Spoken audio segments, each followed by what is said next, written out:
Good afternoon.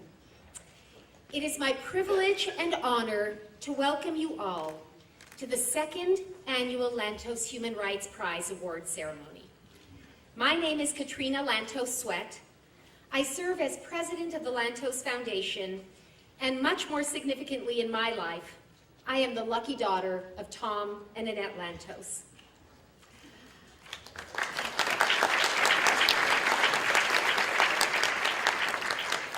I want to first recognize some of the distinguished guests here with us today. We are very honored to have with us the Ambassador of Hungary to the United States, Béla Szombati, the Ambassador of Israel to the United Nations, Meron Rubin, the Ambassador of Romania to the UN, Ambassador Mirculescu. We are delighted to have the Consul General of Germany, Horst Freitag, Assembly Member of the New York Assembly, Deborah Glick. We've got former Congressman and recent Senate nominee Joe Diogardi, former Congressman Ben Gilman, former Congressman Don Bonker, former Ambassador Bert Walker, and former Ambassador George Bruno. And we thank you all for being here with us today.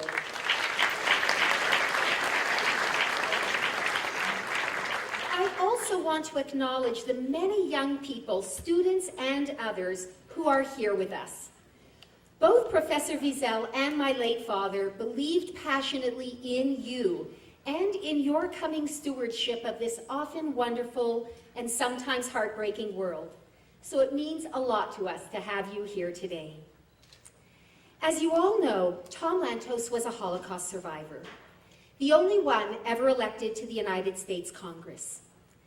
The searing experiences of his youth embedded in my father a deep conviction that, side by side with our natural love for family, tribe, faith, and country, we must each develop an unshakable commitment to the universal and fundamental rights of every human being, as well as an understanding that our rights and freedoms are inextricably bound up with the rights of people everywhere. This conviction led Tom Lantos to become Congress's most outspoken, eloquent, and wide-ranging defender of human rights. Whether it was the people of Tibet, victims of human trafficking or of religious persecution, whether he was standing up for the rule of law in Russia, for democracy activists, and for internet freedom in closed and often repressive societies, there was no group of victims too small and no oppressor was too large or daunting for Tom Lantos to take on. Since his passing, it has been the mission of the Lantos Foundation to carry on this work. And my friends, it is your job as well. It really is your job as well.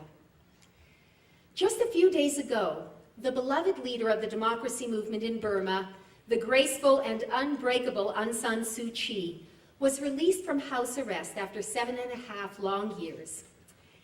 Speaking to thousands of her supporters, she urged them to stand up for what is right and warned them, saying, and I quote, "Even if you are not political, politics will come to you." Her words echo the unforgettable statement of the German pastor Martin Niemöller. He said, "They came first for the communists, and I didn't speak up because I wasn't a communist. Then they came for the trade unionists, and I didn't speak up because I wasn't a trade unionist. Then they came for the Jews, and I didn't speak up because I wasn't a Jew. And then they came for me, and by that time, no one was left to speak up." This work of speaking up is not just the job of organizations like the Lantos Foundation, or of writers or journalists, teachers, religious figures, or legislators. It is the job of each of us. But in this work, we are inspired and strengthened and led by the example of great leaders. Today, we gather to honor such a singular man, and that is the purpose of the Lantos Human Rights Prize, and we feel so deeply humbled to be presenting it to Elie Wiesel. Professor Wiesel has been the world's witness to horror and its spokesperson for humanity. His words, spare and often unsparing, have not permitted us to look away or forget, but they have also helped us understand and move forward. We all owe him a debt of gratitude. A little over 2 years ago, when my father was too weak to travel to New York to speak at a Holocaust commemoration at the United Nations, he asked me to deliver his remarks in his stead. I would like to close with the story I shared on that occasion about a rabbi. It was one of my father's favorites. A rabbi called his students before him and asked them this question: when is the moment when we know that the night has turned to day?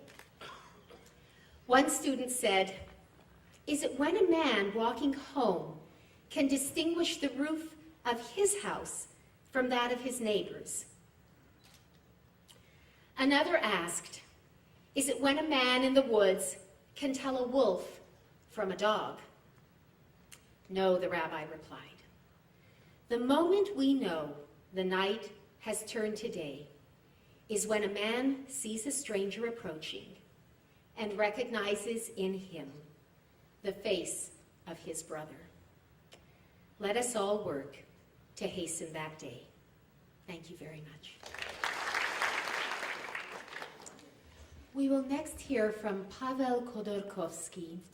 Pavel is the son of Mikhail Khodorkovskiy, the Russian businessman who has just had his trial come to a conclusion in Russia, and even now as we sit here today, awaits sentencing in what is widely acknowledged to be an outrageous and abusive and trumped-up prosecution against an innocent man. And my father, while he was alive, was very involved in issues of rule of law in Russia, and Professor Wiesel has also taken up the issue and the cause of this man. And so we're delighted now to welcome Pavel Khodorkovskiy to speak to us. Ladies and gentlemen, I am truly honored to be here today, congratulating Professor Wiesel, a man of highest moral fiber and stature, a man who witnessed horrific crimes against humanity, and in turn dedicated his life to fighting for human rights, lending his voice to oppressed and persecuted people everywhere, regardless of their nationality, religion, or persuasions. I'm humbled to be in the presence of such a great man. I also wish to pay my respects to another wonderful individual, Tom Lantos, a person who stood by my father, Mikhail Khodorkovskiy, in his uphill struggle for justice in the most arduous of times, never letting the world forget about his suffering and the greater cause my father was and still is fighting for.